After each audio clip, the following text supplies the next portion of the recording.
Ibu Bapak Saudara semuanya, kembali menyapa Anda dalam program Bible Everyday. Dan kemarin imamat pasal yang keempat itu tentang korban penghapus dosa, yaitu ketika ada orang yang melakukan dosa dengan tidak disengaja, maka mereka harus tetap membawa korban penghapus dosa. Jadi poinnya adalah disengaja atau tidak disengaja, dosa adalah dosa dan dosa harus dibereskan, yaitu dengan membawa korban penghapus dosa. Lalu kemudian di dalam Imamat pasal yang kelima ini berbicara tentang ketentuan yang mengatur bagaimana korban penghapus dosa itu diberikan. Maka Tuhan itu memberikan sebuah ketetapan yang sangat adil di zaman itu. Karena strata sosial umat Israel pada waktu itu tentu saja berbeda-beda. Secara ekonomi juga berbeda-beda. Ada orang yang kaya, ada yang kelompok menengah, ada juga orang miskin di antara bangsa Israel. Maka Tuhan memberikan ketetapan supaya yang miskin mereka juga bisa diampuni dosanya, dan kelompok menengah bisa diampuni dosanya, dan yang kelompok strata sosialnya tinggi tetap bisa diampuni dosanya, tentu saja dengan korban persembahan yang berbeda-beda.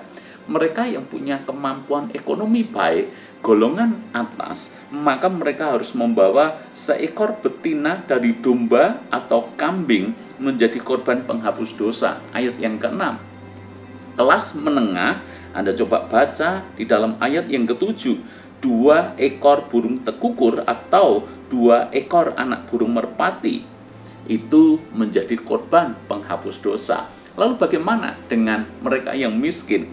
Maka yang miskin, ayat yang ke-11 dikatakan bahwa ia membawa sebagai persembahannya karena dosanya itu 1/10 eva tepung yang terbaik menjadi korban penghapus dosa.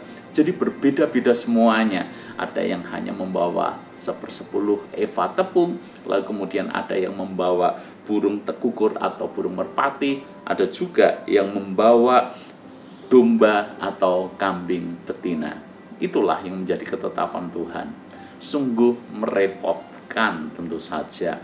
Makanya bersyukur kalau kita hidup di zaman kasih karunia ini, di zaman anugerah ini.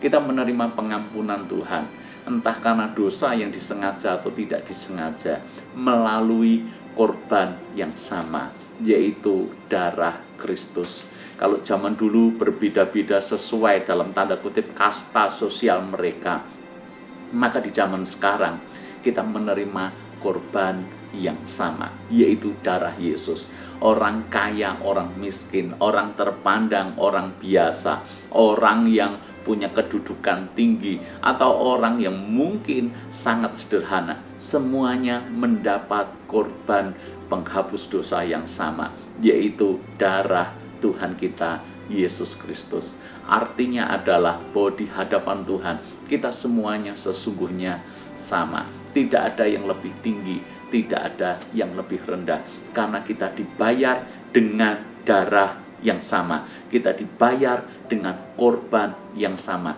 kita didamaikan dengan Tuhan melalui korban yang sama juga. Itu sebabnya bagi kita yang kaya tidak layak untuk kita sombong, dan buat kita yang miskin tidak perlu kita minder. Sebab Alkitab berkata, kita semuanya beroleh kesempatan untuk menghampiri tahta kasih karunia Allah, karena kita mendapatkan korban yang sama, yaitu darah Tuhan kita Yesus Kristus. Ibu bapak saudara semuanya, makna rohani yang kita tangkap dalam pelajaran hari ini adalah, mari kita bersyukur kepada Tuhan, sebab melalui pengampunan yang kita terima dari Tuhan kita Yesus Kristus, maka kita beroleh penghapusan dosa, beroleh jalan keselamatan.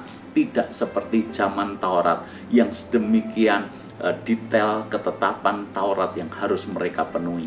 Lalu kemudian hal yang kedua, kita semuanya di mata Tuhan adalah sama. Janganlah kita sombong, jangan juga kita minder, janganlah kita merasa diri lebih, tapi juga jangan kita merasa diri kita kurang dibandingkan dengan yang lain. Semuanya sama di mata Tuhan. Kita semuanya istimewa, kita semuanya berharga, karena kita adalah anak-anak Tuhan yang telah ditebus oleh darah yang sama, darah Tuhan Yesus Kristus. Amin. Tuhan memberkati.